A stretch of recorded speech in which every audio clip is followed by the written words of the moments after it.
Hello, my name is Britt Detain. I am the Senior Marketing Associate at the National Benevolent Association, and I am honored to be joined today by Dr. Mark Poindexter, who will be talking to us today about a race that he'll be running this summer.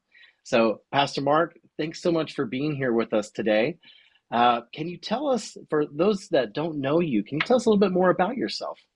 Sure. Thank you, Britt, and I appreciate this opportunity to share with you. I'm a retired disciple pastor. I retired just this past August after 35 years in the preaching ministry and the pastorate.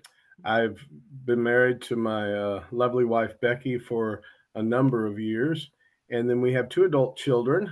Christopher is our son, and he works in Charlotte, North Carolina. And our daughter, Michelle, lives in Pittsburgh.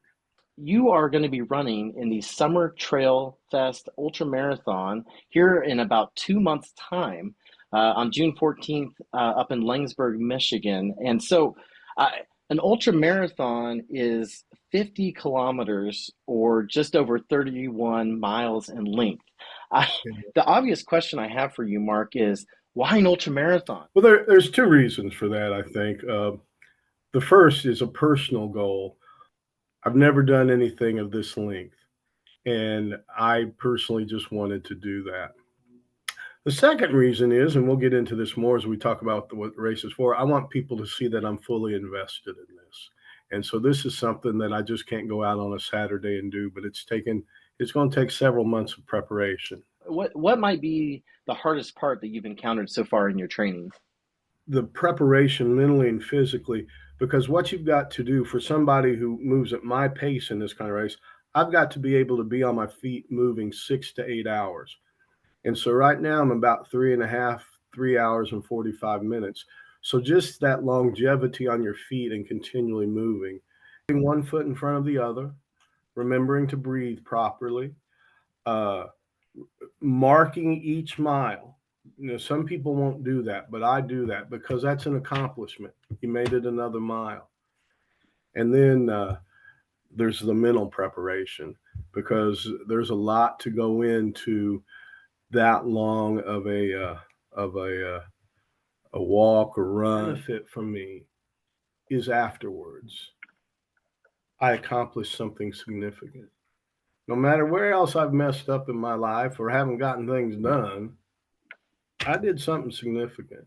I did something I can look back on that trail and say, I did that. You referenced this earlier that there is a reason behind doing this. You're not just running for that personal challenge of doing this for the first time, but you're also running to support the Dr. Mark E. Poindexter Wellness Fund, a fund to support mind, body, and spirit, which was launched last year with the National Benevolent Association. So, can you tell us a little bit more about this fund and what it Sure. benefits? I was honored by the last congregation I served, Westside Christian Church Disciples of Christ in Portsmouth, Virginia. For they are the ones who started this fund.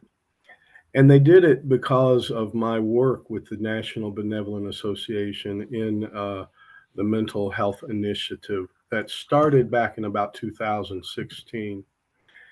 And the reason I was able to work with the mental health initiative was because I had been open and honest in other forums about my own struggles with mental health. And specifically in my instance, my mental illness was severe and debilitating depression, uh, one that even kept me out of ministry for a year. But once I came out of that depression and began to what I feel was appropriately tell my story, uh, people were encouraged by it and heard it. It's been part of my own journey, my willingness to share my story and how out of the depths of depression, there has come new life and new abilities. And I'm willing to share that with the hope of helping others. And I think my congregation saw how important this was to me, Westside did. And uh, just a month or so before I retired, they told me the fund was beginning, and I was touched.